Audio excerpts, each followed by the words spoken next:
Au nom du Père et du Fils et du Saint-Esprit. Amen.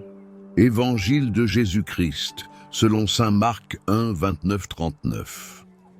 En ce temps-là, aussitôt sortis de la synagogue de Capharnaüm, Jésus et ses disciples allèrent, avec Jacques et Jean, dans la maison de Simon et d'André. Or la belle-mère de Simon était au lit, elle avait de la fièvre. Aussitôt on parla à Jésus de la malade. Jésus s'approcha, la saisit par la main et la fit lever. La fièvre la quitta et elle les servait. Le soir venu, après le coucher du soleil, on lui amenait tous ceux qui étaient atteints d'un mal ou possédés par des démons. La ville entière se pressait à la porte. Il guérit beaucoup de gens atteints de toutes sortes de maladies. Et il expulsa beaucoup de démons. Il empêchait les démons de parler, parce qu'ils savaient, eux, qui il était. Le lendemain, Jésus se leva bien avant l'aube. Il sortit et se rendit dans un endroit désert, et là il priait. Simon et ceux qui étaient avec lui partirent à sa recherche. Ils le trouvent et lui disent « Tout le monde te cherche ». Jésus leur dit « Allons ailleurs, dans les villages voisins, afin que là aussi je proclame l'Évangile, car c'est pour cela que je suis sorti. » Et il parcourut toute la Galilée, proclamant l'Évangile dans leurs synagogues et expulsant les démons. Acclamons la parole de Dieu.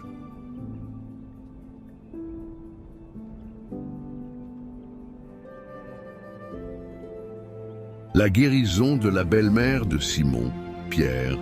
Contexte. Jésus guérit une femme malade en la prenant par la main. Cet acte simple mais puissant montre que Jésus se préoccupe des situations concrètes de nos vies. Sa présence transforme. Il guérit non seulement physiquement, mais redonne aussi à la malade une place active. Elle se met à les servir. Pour nous aujourd'hui, cela nous rappelle que Jésus intervient dans nos souffrances, grandes ou petites, et nous appelle à retrouver la force pour servir les autres. Lorsque nous recevons une grâce, elle est souvent destinée à être partagée. Les guérisons et les exorcismes du soir. Contexte. Jésus guérit et libère ceux qui viennent à lui. Il accueille tout le monde, sans distinction. Cependant, il empêche les démons de parler, car ils connaissent sa véritable identité.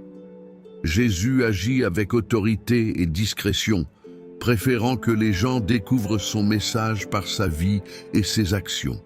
Pour nous aujourd'hui, ce passage nous montre que Jésus est la source de notre guérison spirituelle et physique. Il invite à lui confier nos fardeaux. De plus, son attitude humble nous enseigne à ne pas rechercher la gloire personnelle dans nos actions, mais à agir avec amour et vérité. La prière dans la solitude. Contexte. Bien qu'entouré de foule, Jésus prend du temps pour prier seul. Ce moment d'intimité avec son Père céleste est essentiel pour sa mission. Cela montre que toute son action découle d'une profonde communion avec Dieu. Pour nous aujourd'hui, nous sommes souvent pris par l'activisme et les responsabilités, mais Jésus nous rappelle l'importance de prendre du temps pour la prière. C'est dans cette relation avec Dieu que nous trouvons la force et la clarté pour avancer. Un appel à aller ailleurs. Contexte. Lorsque les disciples lui disent que tout le monde le cherche, Jésus ne reste pas là où il est apprécié. Il répond à l'appel d'aller proclamer l'Évangile dans d'autres villages, car sa mission est universelle. Il ne se limite pas à un lieu ou un groupe. Pour nous aujourd'hui, ce choix de Jésus nous invite à sortir de nos zones de confort et à élargir notre horizon. Nous sommes appelés à partager l'Évangile non seulement avec ceux qui sont proches ou qui nous soutiennent, mais aussi avec ceux qui sont éloignés ou différents. En résumé, pour vivre ce passage aujourd'hui, confions à Jésus nos faiblesses, maladies ou luttes spirituelles.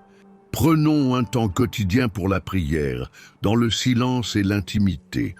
Cherchons des moyens concrets de partager l'amour et l'Évangile, là où nous sommes et au-delà.